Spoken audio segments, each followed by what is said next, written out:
Je me tourne vers Viviane et toi, par rapport à la repentance. Alors peut-être avant que je partage une histoire, peut-être la première qui m'a éveillée à la notion de repentance, j'avais 5-6 ans. J'aimerais juste préciser que dans la Bible, ce mot, dans l'Ancien Testament, c'est le mot teshuva, dont la racine veut dire faire retour. Donc faire retour, peut-être premièrement à Dieu, mais aussi en soi-même, sur ce que j'ai vécu. Et puis dans le Nouveau Testament, le mot s'amplifie un petit peu, c'est métanoïa, et c'est vraiment le changement d'état d'esprit, le changement de pensée, le changement de croyance. Parce qu'on sait que nos pensées vont orienter toutes nos émotions, et toutes nos émotions, toutes nos actions. Donc c'est vraiment important. Donc moi j'ai 5-6 ans, et puis je veux découvrir comment faire du feu. Parce que j'ai vu mes parents faire des feux de cheminée et je trouve ça fascinant. Bien sûr que je n'ai pas d'allumettes et j'en ai remarqué dans la petite coopérative au bout de la rue. Donc avec mon ami Pierre, on part tout de go pour aller chercher les allumettes qu'il nous faut. Alors bien sûr qu'on les pique discrètement et on va faire un feu derrière le garage de la maison où j'habite. Je me rappelle pas que du premier étage où mon père travaille dans son atelier, il peut voir la fumée qui monte de derrière le garage. Et donc, bien sûr qu'il déboule rapidement et puis nous demande mais comment vous avez pu faire du feu, avec quelles allumettes? Et là, je lui ai dit je les ai trouvées à la coopérative. Et puis il me dit, tu les as pas trouvés, tu les as volés, n'est-ce pas? Et ça a été ma première confrontation dans ma vie à la loi, mais aussi ma première confrontation avec la transgression de la loi. Et ma première expérience de ressenti d'avoir fauté. J'ai pas le souvenir avant. Et ma première expérience du retour à la source de ma faute. C'est-à-dire que mon père m'a demandé de prendre le reste du paquet des allumettes, le rapporter à la coopérative et de le payer avec tout l'argent de ma tirelire. Et je dois vous dire que mon père, il a fait au mieux. J'ai beaucoup aimé mon papa, il a été un homme merveilleux. Mais c'est vrai que là, il n'a pas eu la pédagogie de Dieu. Parce que j'ai dû y aller toute seule. J'ai flanqué l'argent à la caissière, vous savez, sur le tapis déroulant, là, oui. En disant, j'ai volé les allumettes, voici l'argent, et je suis partie en courant. Et j'ai porté la faute et la culpabilité toute la soirée. Je me suis fermée. Au repas, je n'ai pas parlé.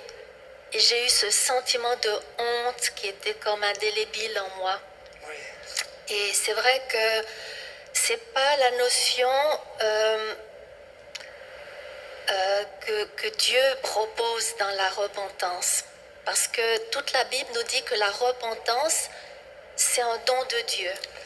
Que c'est un cadeau de Dieu. Et que c'est l'amour de Dieu qui nous pousse à la repentance. Et que cet amour, c'est Dieu qui vient avec moi pour me restaurer.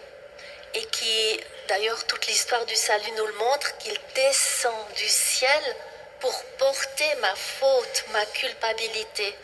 Et alors moi, ce qui s'est passé, c'est que je me suis fermée. J'ai plus voulu risquer mes petites aventures, parce que c'était quand même de mon cœur d'enfant que je voulais faire quelque chose d'extraordinaire. Et je suis rentrée dans le perfectionnisme, de tout faire bien.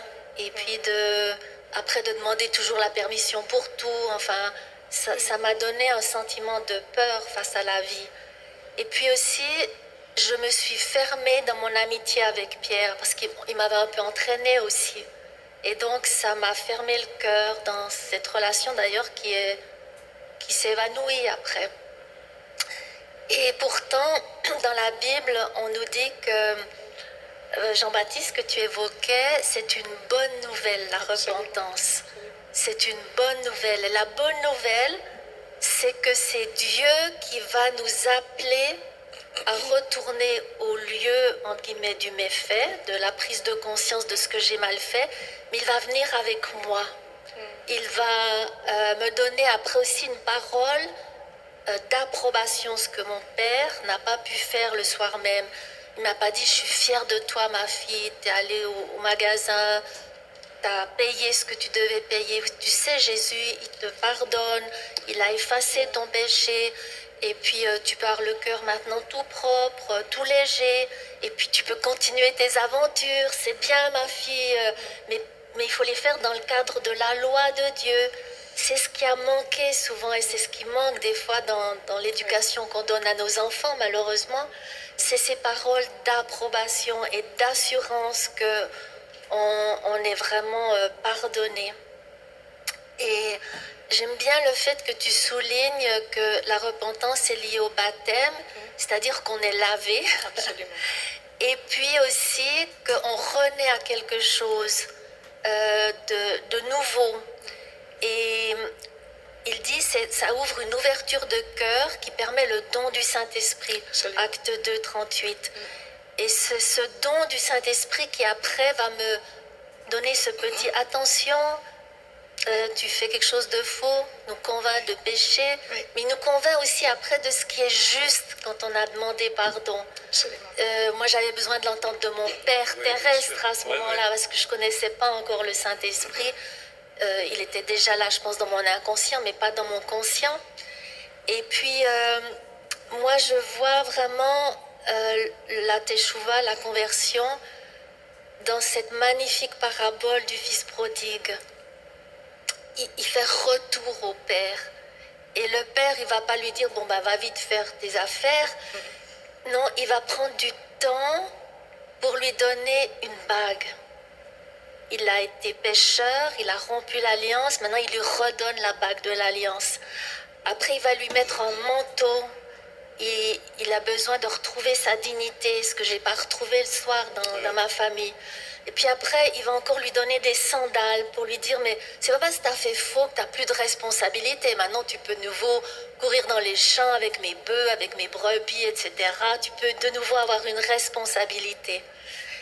Et voilà, c'est ça le changement d'état d'esprit, que c'est cadeau du Père qui est là, qui m'accueille, qui m'embrasse, qui me restaure, qui me rétablit, qui me re-responsabilise, va me permettre de changer mes croyances, de changer ma vision du monde.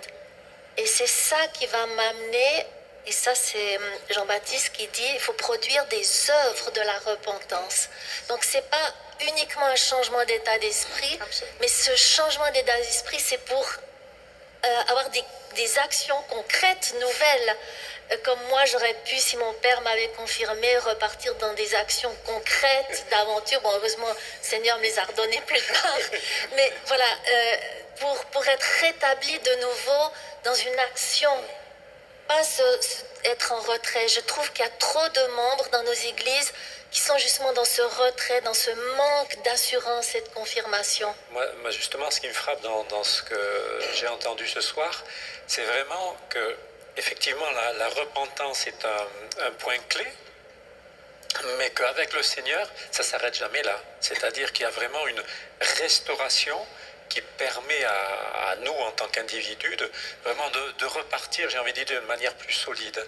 Et je trouve l'expérience que tu racontes avec ton père, et vraiment, je trouve, elle explique bien cette notion-là de ce Dieu qui nous accompagne, qui nous restaure, qui nous reconstruit et qui nous permet de vivre de nouvelles aventures, en fait, avec lui. Ouais. Dans un cadre, bien sûr, guidé par son esprit, mais ouais, voilà. Bon, ce qui était beau avec mon père, c'est qu'il m'a appris à confesser, parce que repentance, le retour à Dieu dans ce qui est juste, est lié à la confession. Ouais. Et la confession, c'est être d'accord avec son père que quelque chose n'est pas bien. Exactement, exactement. Donc, oui, on est ça, d'accord. c'était positif. D'ailleurs, Proverbe 28, 13 dit, celui qui cache ses transgressions ne prospère point. Et celui qui les avoue et les délaisse obtient miséricorde. C'est cette obtention de la miséricorde que je n'ai pas comprise en tant qu'enfant. Oui. Et puis après aussi, Si nous confessons nos péchés, dit Saint Jean, 1 Jean dans sa première épître au chapitre 1 au verset 9, il dit, si nous confessons, il est fidèle et juste pour nous pardonner et nous purifier de toute iniquité.